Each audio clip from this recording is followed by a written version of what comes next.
Well, I'm going to tell you one little interesting thing. When he started opening his eyes and started, recognizing us, it wasn't, because he wasn't speaking, it wasn't clear how, what was going on upstairs.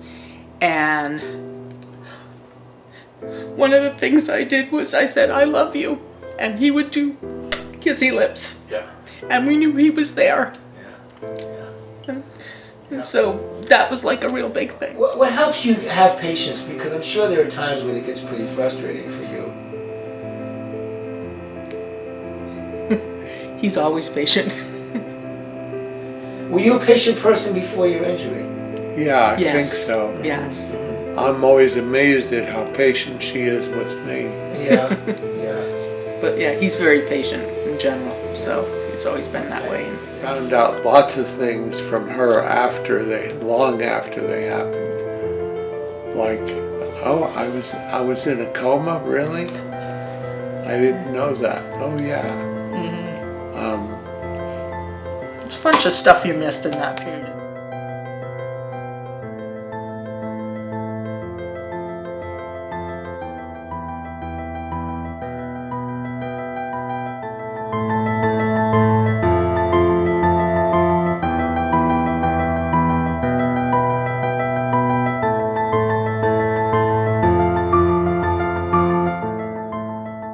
Or through therapy around reconnection of neural pathways and ways in which he can continue to improve? Everyone is a little bit different, and that makes it a challenge because it's hard for somebody to tell you what to expect. And then BIA, Brain Injury Association, there's a group in Massachusetts that during the pandemic there were Zoom meetings, and so I attended that, and that was very helpful to learn about things. And of course he was in rehab, and that those meetings ended about the time of him coming home. But I think a lot of it is just sort of figuring out what just seeing what you can learn and what patterns you can connect and everything. So and how about caring aids? So I work full time. Yeah. And so what I've organized is we're not able to work with an agency, and because the agency won't allow an aide to use the Hoyer lift without two people. And so they would want me to have two people here, and every person you bring in you have to have for a minimum period of time. And so it got pretty crazy. So we wound up finding private people that had experience and would come work. And so we have people that come in at 9 a.m., between 8 to 9 in the morning, and then stay till 6 a little later if I'm running later for work. So I work full time. And then I've been able to now get about 5 hours of help, usually on Saturday on the weekend, to let me do any errands I need to do. And who's paying for that? Very lucky. Yeah, we have some wonderful caregivers that are just very creative, and we are constant. If we come up to a problem, we are trying to figure out ideas, and usually somebody has a good solution, and we figure things out. And so that's made a huge difference. Yeah. Very good. There are times when you know what you want to do, your brain knows what it wants to do, but just kind of figuring it all out, making those connections takes a little bit of time. Yeah. Would you say? Yeah. I think I've observed that as well. One of the weird things was that it took me a while to figure out is that they call Jane a speech therapist, but there's no speech involved. She's really a throat muscle therapist. So she's focused on getting me to swallow properly. Yeah. And thinking about it and planning for it. And we, for instance, that water jug is his. Yeah. And it's nice because it's something I can fill, and if he needs water in the night, I can give it to him or he can get it. And that makes it much easier. And again, by him, and it's straight water, it's not thickened. By him doing the pouring motion, it's like his mind is connecting, And that's something we only learned a little while ago, probably a couple of months ago, that worked better than me putting it on a spoon or holding a glass up myself. He wasn't as prepared, but this way he's prepared and knows it's coming. What are you doing for the different therapies? What are some of the different therapies you're getting? You want me to answer or you want to answer? You can go ahead and answer. When he came home, he had physical therapy, occupational therapy, and speech pathology, which is what he had in the rehab center as well. When he came home, as that continued along with the visiting nurse. And what they do is they would come to the house multiple times a week, and they would both teach us skills and help us solve problems and provide services. But there's a point at which they kind of feel like they've reached a plateau, and at that point they stop. So right now we don't have anything. We're on our own. We have no nurse, no physical therapy. We do have a referral, and if we need a nurse, we can get a nurse. But so right now it's just us. Let's go back to the day that you went to the grocery store when you went to Hannah first. Okay. What did you have to do to get JP ready here? So that day was a Thursday, so we had planned that, and I scheduled my work that I could work from home that day. And what ended up happening is Carrie came at 8 o'clock that morning and started, and I had already given him his medicine. He has a feeding tube overnight, so I think that was still running at that point. I had, made sure he was dry first thing in the morning and everything, and we'd done medicines. And then Carrie came in and she gave him breakfast and, then did some morning care and then started to get him dressed. And Lynn Jordan called me on the morning of Thursday, March the 10th to ask if I would consider writing an article for the Lunenburg Ledger. She explained that today was the first day in over 2 years since JP was injured where he would be able to go on one of his favorite outings, grocery shopping at Hannaford's supermarket.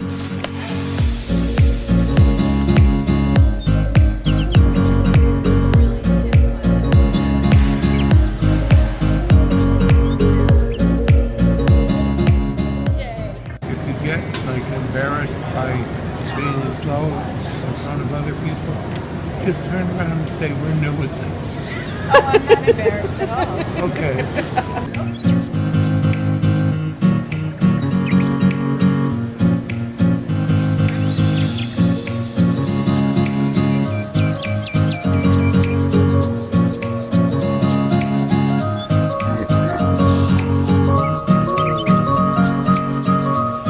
It's a little bit like you're a parade.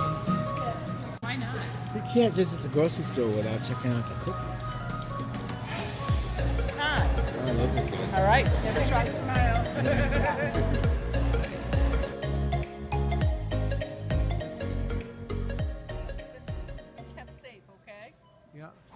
As JP recovers, even everyday things such as paying for a grocery order has to be broken down into little steps. Find and remove the credit card from the wallet, put the card into the slot, and remove it when prompted. Even when using his strong right hand, he has to practice with making the reconnections between his brain and his arm to move the card up to the slot and push it in. His brain knows that he wants to put the card in, but his hand isn't yet responding. The only way of making these reconnections is to keep trying. For a caregiver such as Lynn or Carrie, it can be a balancing act of letting JP figure things out and struggle through. It can get a little dicey when people in line are waiting, but as JP says, please be patient, we are new at this. Fortunately, the gentleman behind us smiled and was patient and understanding. Over time, JP will become stronger and more adept at using his right arm and hand. He's already made a lot of progress. All right, can I help you? No. Here, you hold it like this, okay? Now right up in here. Can you reach that? Yeah, Okay, go ahead, right in that blue line. yeah, I got it. I know, but let's get it, sweetie, because there's people behind you waiting. Yeah, they can wait. No, they can't wait. You have things to do too. Just keep saying, I'm new at this. I know, you're doing good. So see where that blue line is? Yeah, Stick it right in there. Why don't we do it together? no, Your I suggestion. got it. How about I give you some guidance? Yeah, yeah. Perfect, love. And in a minute it'll be done and then you can pull it out, okay? Aye, aye, Captain. Okay, now you can take it out. Can you get it? Can you pull it? Perfect. So while it may not seem like that much to you or me to go grocery shopping, for someone like JP who's had a brain injury, it's a huge achievement and milestone.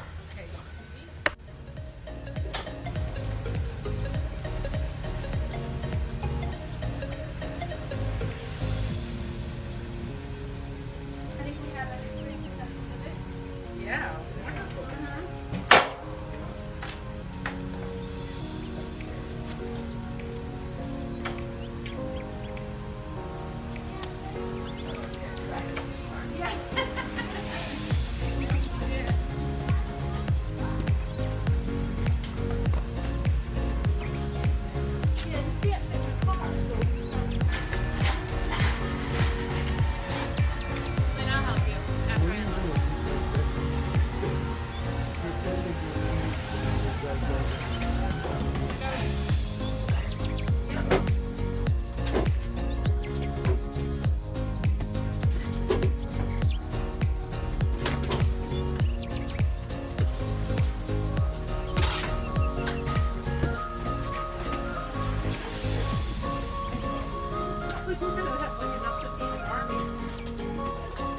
Straps in here. Oh, that's pretty good. Just one? One at the front, one at the back.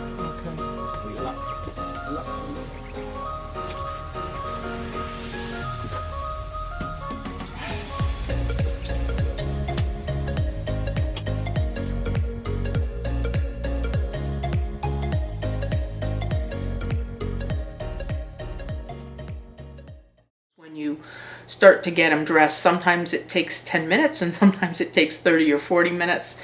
You know, it can be a longer process, and it's somewhat complicated to pull up pants. I know it seems like it should be simple, but it's not. It often involves rolling him multiple directions many times to pull up pants, and then to get the Hoyer pad under him so we can lift him.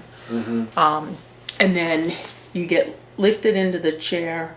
There's multiple, you know, he gets a certain amount of fluids through the day, so we make sure he's hydrated and everything. And so it's probably the toughest challenge I face is when we need to be ready for a certain time, like a van is coming to pick up. Yeah. Because that's just, it's hard. You never know if, you know, I've had instances where I've spilled water all over him and had to change and start all over again. So that makes it a little bit variable. But I'm getting better. We start in advance. And then hopefully we'll be ready. Yeah. Going along, are you picking up other things that JP wasn't able to do after he came home? And Huge. Okay, so what are some of those things? When he came home, I think you're almost somewhat in shell shock because he was in the rehab center. A lot of the time in the rehab center was during COVID. Yeah. And so that meant my visitation was extremely limited, if at all. Right. And a lot of our communication was via phone, which was hard to coordinate. I needed a nurse, or I needed somebody to get the phone and give it to him because he couldn't get, if the phone was on his table and it was not near his bed, he couldn't get the phone. So that made it complicated. But I think when you came home, it was just such a future shock to be home. Yeah. We spent some time rearranging some meds and things like that, as you know, there's some meds that he no longer needed when he came home. But when he came home, 100% of his nutrition came from a feeding tube. Okay. And all of his medications were put through his feeding tube. So Wow. we had to grind them up or get liquids, Wow. which presented challenges, but Yeah. we, you know, figured out how to do it. At one point, the speech pathologist felt that he was no longer going to improve, Yeah. and so those services stopped. And pretty much every day we were working with, you know, eating something, and it might have been something thickened like pudding or applesauce. And so we kept every day trying things. And over time, I mean, he, you know, he's a pure-blooded Italian and loves to cook. Yeah. And to tell an Italian that you're not gonna eat food is not a good thing, right? Right. Right. And so And so we basically started working and working, and we figured out that now you can eat about anything. It's just the big things we worry about are things with lots of little pieces or crumbs, because those he can sometimes aspirate. So Okay, but yeah. things like pasta works great, lasagna Yeah. works great. He Yeah. loves soup. Yeah. Initially, things like soup that were thin or coffee or tea had to be thickened because it was, it would run down his throat so fast he wasn't coordinated to swallow it and he could cough. Yeah. But the other thing we also Oh, learned. let me tell you, the thickener is disgusting. Yeah, he doesn't like it either. Yeah. Strange for me Yeah. the fact that his left leg is totally loosey-goosey and that his Yeah. left arm is locked rigid. But Do you have any use of your legs at all? Of your left leg or your right leg? My left leg, I do. Uh huh. no, let's, My right, let's Other way. kick your right leg. my right leg, Yeah. You do. I can move it around. Yeah. My left leg, I can move it around lesser. Yeah. Ah, Yeah. yeah. Yeah. So Okay. And my right arm, I can move around no problem. Yeah. yeah, My left arm, on the other hand, it's stubborn, right? it's stubborn. I can move it, but it's like, okay, move up. Yeah. And it's like, It doesn't. okay, this is Yeah. moving up, and it does go up. It stays put. But you can tell it. You tell it. Yeah, I tell it where to go, and Yeah. it just doesn't go. Yeah. That's so that must be a big adjustment, a very kind of a weird feeling for you. Yeah, Yeah. Yeah. and I had severe, there's a name for that when your hand is like, Oh, I don't know. I don't want to say if it's retraction or what it is, but it's contracture, I think. It's contraction. Contraction, yeah. Yeah. Yeah. Yeah. And and my it's- left hand Yeah. was severely contracted, and it Yeah. was because of where it was sitting all the time. Mhm. It would come out and be, it would be like, come on, move. Yeah. Sorry. Well, it also sits on top of where his feeding tube is, Okay. which gave us other issues. And Yeah. so that was the second piece of wanting to get this done. But now Yeah. Yeah. we go 4 times a year. And Yeah, but I went, for the first time they did it, I went from severe contracture to none. From the Botox. yeah, just huge improvements Very very good. quickly. Very good. So the other thing we learned is if he has things in his hand Yeah. and he brings it to his mouth, he's in control and it's almost like his brain knows it's coming. Yeah. And so that works a lot better. So and these are all things you just kind of discovered on your own. Yeah, and then in addition, Jane Rabbit lives in the neighborhood. She Okay. is a retired speech pathologist. Okay. And she comes out of the goodness of her heart a couple times, typically, once or twice a week, and just helps us to figure things out. And so she's helped make recommendations for us and try things. We've figured things out. And I think a lot of it is time, too, and your desire to do it. And then we've worked with the company that supplies the tube feeding supplies, the nutritionist there, and we've greatly, now he eats 3 meals a day, and we've greatly decreased the amount of tube feed he gets, and it's only overnight, and I think we're going to even decrease it further. I've got to call into them next week, but that's been a humongous change. Are there any things that you think would be important for people in the general population to know about brain injury, living with it, anything like that? Well, I think the thing I can think is it's hugely variable based on what happens.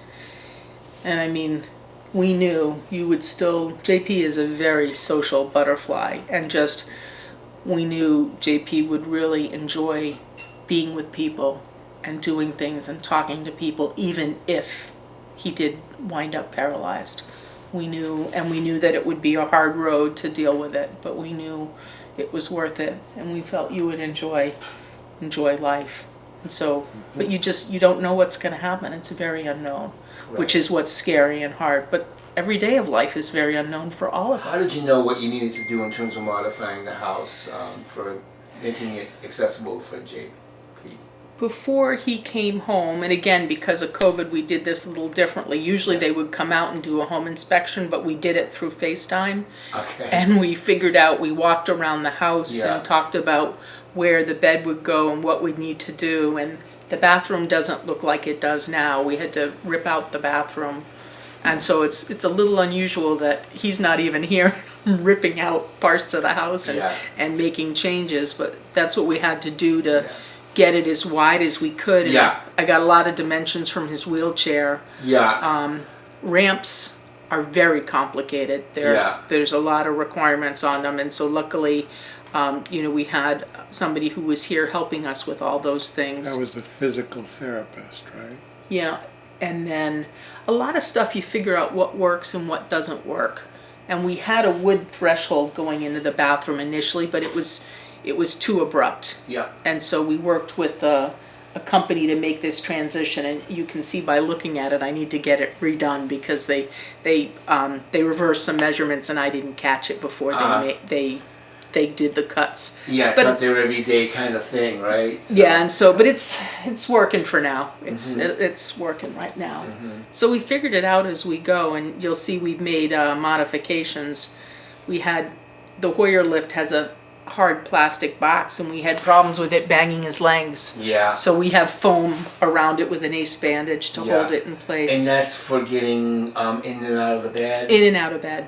Is anything else you're using it for? Nope, pretty much just in and out of the bed. Okay. So, and when he takes a shower, we have a shower chair.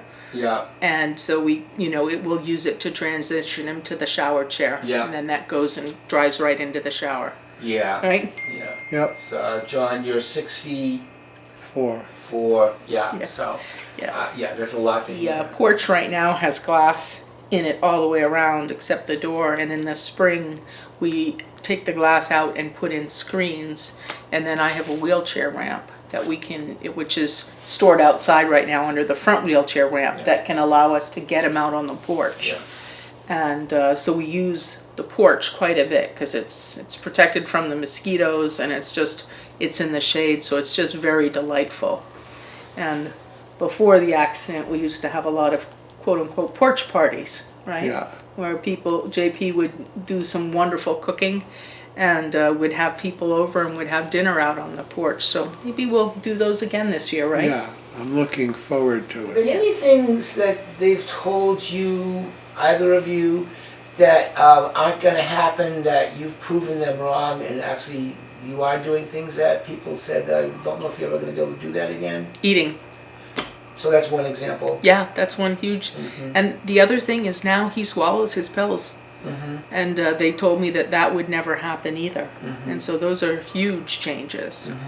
Well, the pills are so small, too, so that they figured I'd choke on them too often, Yeah. and I don't. Yeah, every pill I've given you, you've never choked once or spit it out Yeah. once. So the alternative to that is grinding it up and... Grinding it up, Yeah. and one of the medications he gets, it can't be ground up. It's little, if you open the capsule, it's these little teeny BBs. Yeah. And so I would have to try and put it through his feeding tube. Ugh. And the problem is if they all came through at once, then it could log jam, and that twice resulted in us having to get the feeding tube changed. So now we're in a Chinese fire drill of, okay, now what are we going to do? Yeah. Because he needs the medication, Yeah. he needs nutrition and hydration, and Yeah. so him being able to swallow that is alleviated that issue totally. Yeah. So you're only now doing the feeding tube at nighttime? Just at night right now, and we're Really? actually probably even going to be decreasing that. Yeah. And that's for hydration and for nutrition? Yeah, nutrition and a little bit of hydration, mostly nutrition. It's fairly concentrated Yeah. food, but we give Yeah. him extra water throughout the day Yeah. too to make sure he's hydrated. And breathing is always been on his own? Yeah. Yeah. Not since ICU, so it's been on his How long was ICU for? around 40 days. It was a lengthy period. It might have been closer to someplace around 40 days. UMass Medical? UMass Medical. Yeah, very good. Yeah, we started in Leominster, Yeah. and before he even came back from having the CAT scan, the doctor was being paged. Yeah. And I knew that was not, and the emergency room was somewhat empty, and I knew that was not a good sign. The day of the injury? The day of the accident. Yeah. Yeah, and and the doctor basically came in and said it's a very severe injury. Yeah. You're going to ICU, neurological level 1 ICU, and UMass Med. There's an ambulance coming right now. Yeah. And it was pretty scary not knowing what was going on. I drove behind them in my car because one way or the other I was going to be stuck somewhere, and so they said no, just follow behind us. And we met with. Well, they wouldn't let me into the emergency room. This was pre-COVID, and I was really mad. They said the doctor's evaluating him, and I said, I'm his healthcare proxy. I need to be in. This is serious. Yeah. No, you have to wait till the doctor's done. And they finally, after me demanding 3 times, they let me in. But the doctors had all come and gone and left, and I didn't know what was going on. So finally somebody came back in and told me, and they told me he's going to go to neurological ICU, and they were concerned about the swelling on his brain and the paralysis, and that there was a ton of stuff we didn't know. And they said people could have really minor injuries to their head and pass away. And they said other people would have what you consider a catastrophic illness, injury, and they're fine. And they said they just don't know. There's a lot of unknowns. And we got up into ICU, and the big issue was that seizures started. And describe that a little bit. Was it like entire body seizure type of thing? no, they're not what you see on TV. Uh-huh. It would be hard for you to know they were happening, but they had to put an EEG on his head, and you could just see them. Yeah.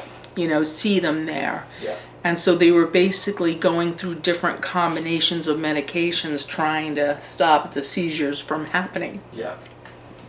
And this went on and on and on, and the other option was to take the top of his skull off. Yeah. And that would relieve some of the pressure, which might, not guarantee, but it might reduce the seizures. Yeah. It wasn't known. And he had initially indicated he did not want to do that. Yeah. This is in Worcester. Yeah, and they had said it was a 50-50 shot. Yeah. And so at that point, I had Michelle and Janet with me, his sister, and one of his sisters, or Jean and her niece were with me. And kind of the decision was made that the last thing we had to try to reduce the seizures was phenobarb, and that would involve ventilating him. He would have to go on a ventilator. Yeah. And that And the phenobarbital was induces the coma? Mm-hmm. Yeah. Induces the coma. And so that was a decision you made. Yeah, and he was pretty much unconscious at that point, and I was his signed healthcare proxy, and they basically said, you got to decide now. And the 3 of us looked at each other and said yes. And we said even if he remains paralyzed, he would still enjoy life and enjoy talking with people, right? Yep. And being around people. Yeah. So. And how long was he under for in the coma? I'd have to go to my notes to remember exactly, but they basically put him under and intubated him. Yeah. And that was probably early, sometime in late November, and he probably didn't come out of the coma until sometime after Christmas. Mm-hmm. So maybe a month. It was a long time. When you're intubated for a while, you get pneumonia. It's inevitable that it happens, and they were on top of it and took care of everything. Yeah. But what happened is the seizures didn't stop. The seizures continued on even with the phenobarb. And it finally became apparent that one of our only options left was to take the top of his skull off. Mm-hmm. And it was difficult because we knew that he initially did not want that. And I actually had to jump through some hoops with the hospital because they said that was not his wish, and now you're, asking for something that was. I signed a do not resuscitate. Yeah. Yeah, and so we had to have some discussions, and it went all the way up to the top of the hospital, and I basically said, he's an engineer. You give him a set of facts, he makes a decision, but if the facts change, the decision may change. And I said the facts are now different, that he's continuing to have seizures. We've exhausted all medications. And so we finally got the approval and had the surgery done, and Jean was up with me when Yeah. that happened. And it greatly decreased the seizures. And again, this is a lot of from my memory, but did not totally stop them. And then I think the last key piece was, I think they put him on a ketogenic diet, and that different diet was enough to like kick the rest of the seizures out. And he was only being fed by tube feeding at that point. And I believe, I'm trying to think, I believe when they did the, took the top of his skull off at that time as well, they put in a tracheotomy as well as a feeding tube, Yeah. because it was easier for him to be ventilated with the tracheotomy. And I was a little concerned about that, but they said, no, it's not there for life, and everything's reversible. And so that was, and that, but, and so slowly things started to improve after that, but it took him quite some time to come out from the coma, even once they stopped giving him the phenobarb. That was the big thing, is reducing the phenobarb and keeping those seizures away. And even once they stopped doing the phenobarb, it was still weeks before he came out of the coma, because it has to come out of his system. And so he stayed in ICU for a couple weeks after that, and then he went up into a hospital room again for probably about 2 or 3 weeks. And at that point they did physical therapy evaluations and things, and we worked to get him into a rehab center. And because his sisters, he has sisters that are 10 years older than him, and they're identical twin sisters. They and one of his nieces work at Gaylord Rehab Center In Connecticut. Yeah. My sister was there. Yes. Yes. So we chose to send him down Good to place, Connecticut. yes. Yeah, to Gaylord, because being that I was still working and couldn't be there every Yeah. day, Yeah. they could be there a lot, and that was good option for you, right? Absolutely. Yeah. So I would often come down most weekends, and some of the time I'd work from down there, and so that's what we did. And at this point, he still did not have his skull on, which meant if he was in bed, he did not have to have anything on, but if he was out of bed, he had to have essentially a hard hat on or a helmet type thing on to protect his skull. That was a real attractive look. That's right, we got rid of that thing as soon as we could. Yeah. Yeah. Wow. Yeah, Wow. that was what do you call it? That was motivation for me. Yeah. Yeah. He made some progress with physical therapy, but the biggest issue was if you asked him to sit up straight, he would sit up way like this, because he did not know where his center point was. Mm-hmm. And the physical therapists at Gaylord were wonderful, and I was able to be in on many of the sessions and everything to learn. But one of the things they said is getting the skull put back on is going to make a huge difference for him, because it's going to help, it's going to give him a good improvement in many cases. So I started lobbying for that, and the doctor kind of agreed, yeah, and it was, we had to go up and have a follow-up appointment, and then there were going to be multiple CAT scans needed to, his skull is Teflon. Yes. Yeah, this section of it over here is all Teflon. Yes. And so they had the original piece in the freezer, and they said sometimes they use the original, sometimes they prefer to do a Teflon. And it would take a special CAT scan, and then that would be shipped off to Germany, and it would be fabricated in Germany. And that's the entire top of his head? Or No, it's just the portion they took off. That had been shattered, basically. Yeah, that had been shattered. And Yeah. so, unfortunately, that's when, we're now getting into about COVID land, and it was sometime around February that he came up to the Highlands. Yeah. And he was only there for about 2 or 3 weeks before COVID hit. Yeah. And what ended up happening is we had gotten him this special CAT scan he needed, and unfortunately the tech positioned him wrong, so the data couldn't be used. So then we needed to get the next CAT scan. And we just had problem after problem of now we're closed down for COVID, and the end result is this surgery didn't happen till August 6th. Of 2020. Despite the fact we started in February and the surgeon agreed it was time. Yeah. Wow. And after he had the surgery, if you asked him where his center of balance was, he knew right away. He knew. It made a huge difference. Amazing.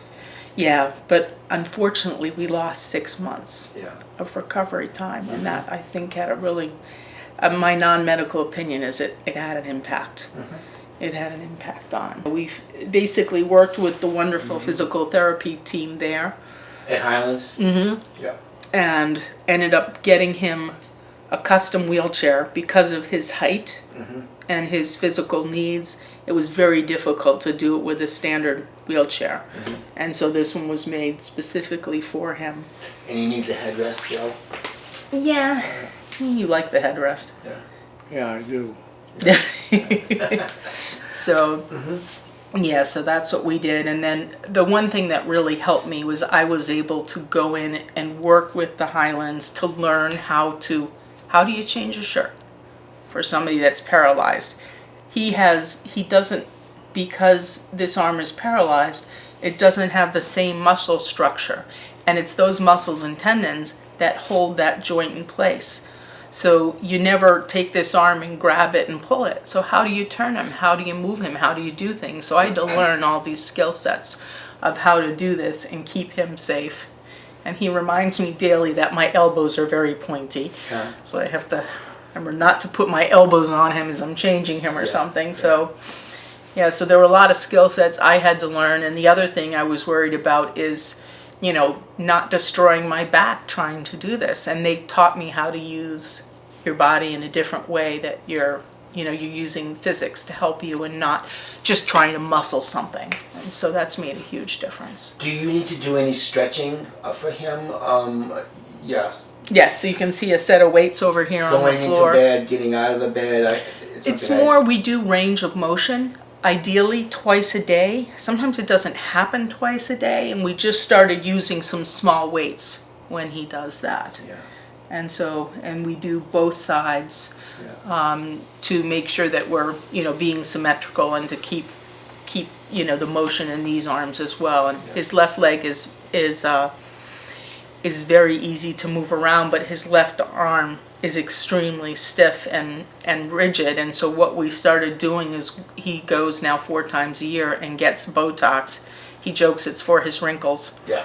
But it's made a huge difference in us Huge difference. being able to move his arm around and do things with his arm, where before it was literally pinned like this, and it was hard to clean him and change. How was it to be able to go to the grocery store the other day? How was that for you? I loved it.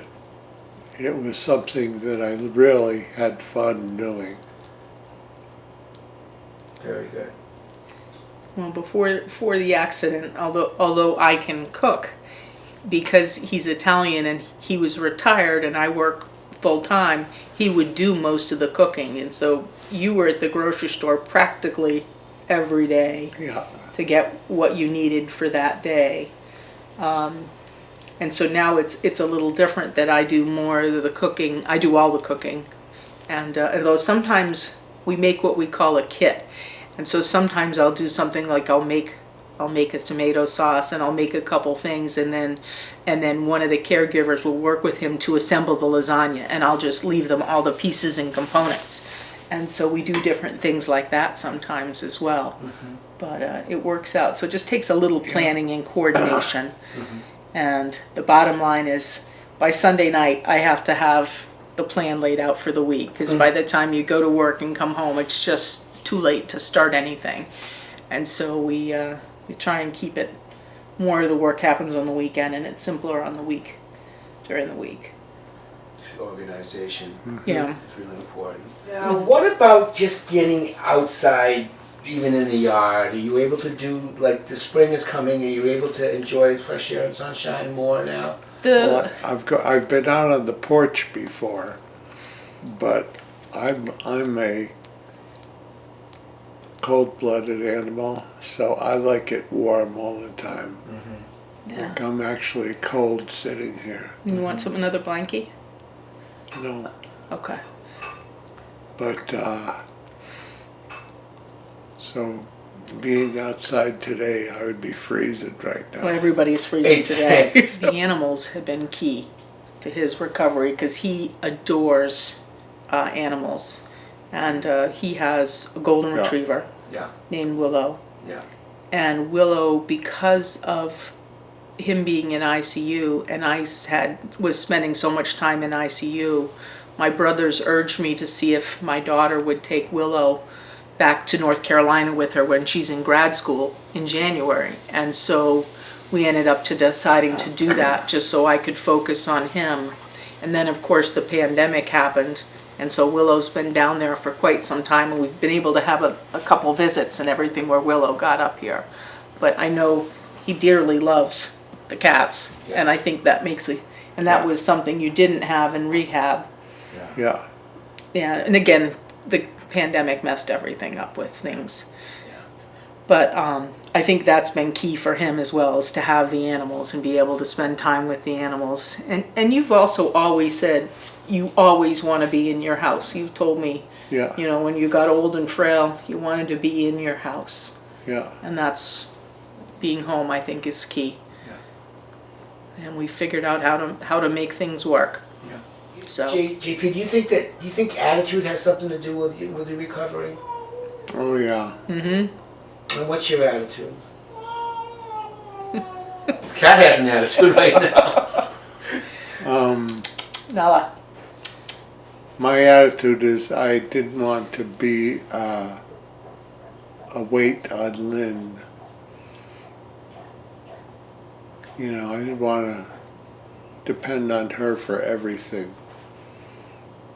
And while I do depend on her for a lot of stuff, it's not everything.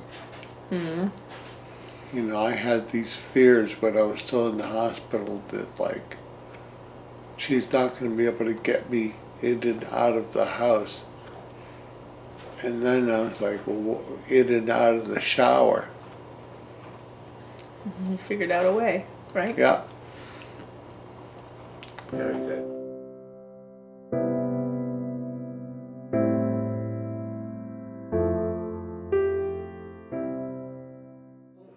We were going to meet at Meet Bingo, right? That part I don't remember. Well, the Lions Club was having Meet Bingo that night. And now, when was this? November, I think it was the 22nd. It was Of the 2019. 2019, Friday night. Yeah. And we were going to do... Thanksgiving. Well, before Thanksgiving. Yeah. Yeah. We were going to go to Meet Bingo that night and, you know, help for the Lions Club. Yeah. And I told him, based on my work schedule, I'd either call him and tell him I was going to meet him at home and go with him, or I would meet him directly there. So I called him at 6 o'clock because he was going to pick up a friend, Peg, and go to Meet Bingo. And I called him at 6 o'clock. And by mistake, I dialed the work number because I knew he was supposed to be there, or I dialed the home number. I knew he was supposed to be there at 6 o'clock. And I'm like, why am I dialing the home number? He's not supposed to be there. And he answered. Oh, okay. And I said to him, you're at home? And he said, yes. And I said, are you going to bingo? And he said something about he hadn't decided yet. And I said, well, what's up? Because he's notoriously early.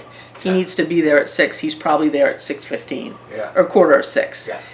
So anyhow, he said, well, I fell in the driveway. And I said, are you okay? And he said, well, I think so.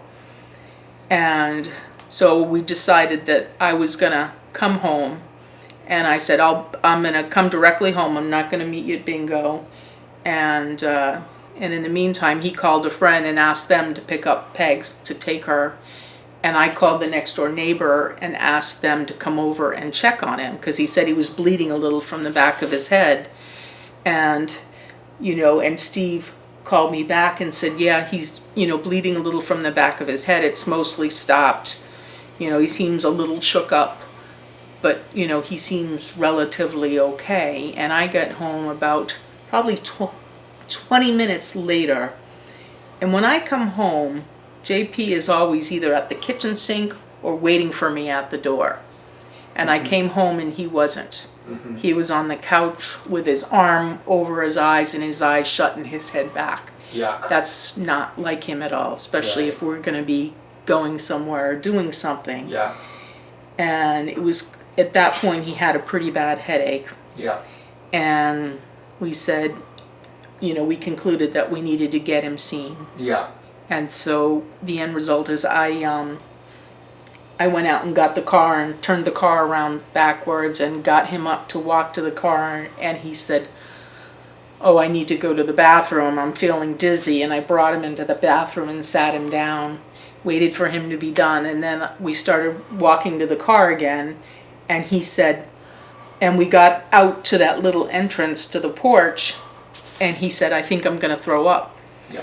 And I said, "Just wait right here." And I grabbed some towels, and I said, "Stand and hold this railing." And, Yeah. I grabbed towels, and he said, "Let's just go in the house, I'll lie back down." And I said, "No." I said, "We have to go." Yeah. And I got him into the car, into the front seat. Yeah.